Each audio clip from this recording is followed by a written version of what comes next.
चलिए दोस्तों, अब हम जानेंगे तत्सम शब्द और तद्भव शब्द के बारे में। ठीक है, तत्सम शब्द और तद्भव शब्द किसको कहते हैं उसको देखेंगे। तो सबसे पहला होता है तत्सम शब्द। तो ऐसे शब्द जो संस्कृत से ज्यों के त्यों हिंदी में आ गए हैं उन्हें तत्सम शब्द कहते हैं। ठीक है, उदाहरण के लिए अग्नि, अमृत, अर्ध आदि।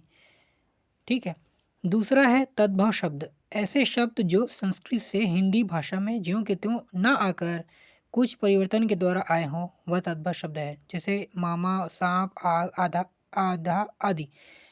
अब दोनों को समझेंगे क्या है।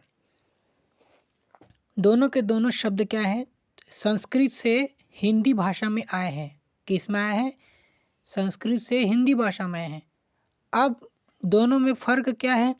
फ़र्क ये है कि जो तत्सम शब्द है, क्या तत्सम शब्द, यह तत्सम शब्द जो है संस्कृत से हिंदी में आया है लेकिन अपने रूप में परिवर्तित नहीं हुआ है।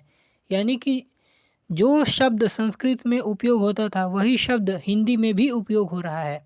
जैसे कि अग्नि, अग्नि जो शब्द है वो संस्कृत भाषा में क्या होता है, उपयोग होता है। ठीक है, और वही शब्द हिंदी में लाए हैं तो क्या हो गया, दोनों में परिवर्तन था? नहीं है, दोनों में कोई परिवर्तन नहीं है। तो यह क्या है, तत्सम शब्द है। अब तद्भव शब्द क्या होता है? जब हम संस्कृत जो भाषा है उसमें उपयोग होने वाले जो शब्द है उसको जब हिंदी में उपयोग करते हैं तो वही शब्द को ना करके उसी शब्द को थोड़ा परिवर्तित कर देते हैं, थोड़ा सा उसमें परिवर्तन कर देते हैं और फिर उसका उपयोग करते हैं। तो उस शब्द को क्या कहते हैं, तद्भव शब्द कहते हैं।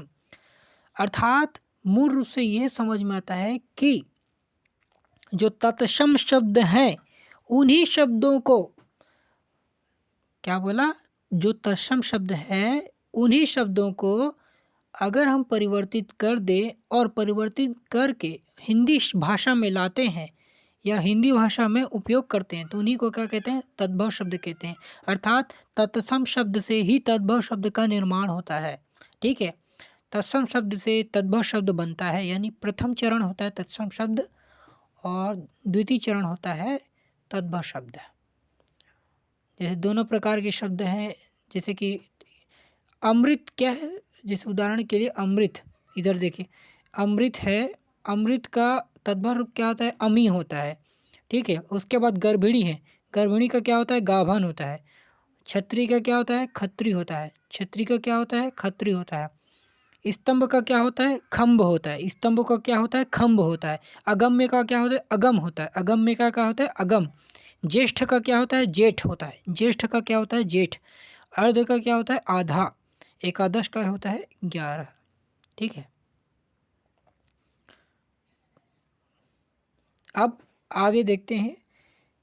9वां है क्षीर। क्षीर मतलब क्या होता है, खीर जो खाते हैं ना, दूध भात, खीर।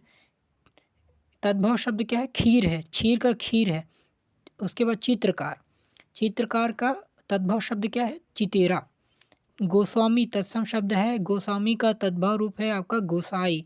ठीक है, तत्क्षण का क्या होता है, छीन। कपाट का क्या होता है, किवाड़। गंभीर का क्या होता है, गहरा। अवगुण का क्या होता है, अवगुण, अवगुण होता है। अक्षी का होता है आँख। आलस्य का होता है आलस। इष्टका का होता है ईट। कार्तिक का होता है कार्तिक का, कार्तिक का होता है कातिक। दृष्टता का होता है ढिठाई। ठीक है, अनार्य का होता है अनाड़ी। कुष्ठी का होता है कोढ़ी। कुष्ठी का होता है कोढ़ी। गोमय का होता है गोबर। गोमय, गोमय जो है तत्सम शब्द है और उसका तद्भव रूप होता है गोबर। गोधूम, गोधूम मतलब होता है गेहूँ। गोधूम मतलब गेहूँ। एला, ये जान लीजिए इलायची जो होता है वो तद्भव शब्द होता है और इलायची का अगर हम तत्सम शब्द जाने तो वह है एला। अब तत्सम शब्द में आते हैं अज्ञान। अज्ञान जो है तत्सम शब्द है और उसका अगर हम तद्भव शब्द देखें तो वह है अजान। क्या है, अजान।